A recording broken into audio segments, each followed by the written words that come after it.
Video నచ్చితే వచ్చిన like చేసి సబ్స్క్రైబ్ చేసుకుని మన ఛానల్కి సపోర్ట్ చేసేయండి.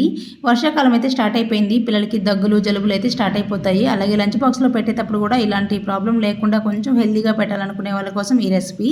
కడాయిలో కొద్దిగా ఆయిల్ కానీ బటర్ కానీ వేసేసుకొని పోపు దినుసులు జీడిపప్పు శనగపప్పు మినపప్పు అన్నీ వేసేసుకోండి. ఈ విధంగా కొద్దిగా ఫ్రై అయిన తర్వాత ఆనియన్స్ పచ్చిమిర్చి కట్ చేసి పెట్టుకున్న వెల్లుల్లి కొంచెం ఎక్కువగా వేసేసుకొని బాగా ఫ్రై చేసుకోవాలి.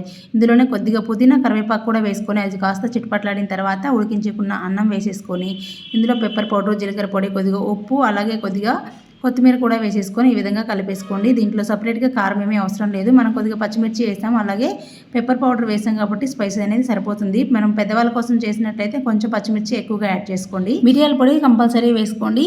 ఇలాంటి ఎక్కువ స్పైసెస్ లేకుండా ఈ విధంగా సింపుల్గా వెల్లుల్లి రైస్ రెడీ అయిపోయింది. నచ్చితే లైక్ చేయండి, షేర్ చేయండి, సబ్స్క్రైబ్ చేసుకోండి ఫ్రెండ్స్. ఇది హెల్త్కి చాలా మంచిది. పిల్లలలో వచ్చే వాతం అనేది తగ్గుతుందన్నమాట. ఆకలిని పెంచి డైజెషన్ మంచిగా మెరుగుపడుతుంది. Thank you.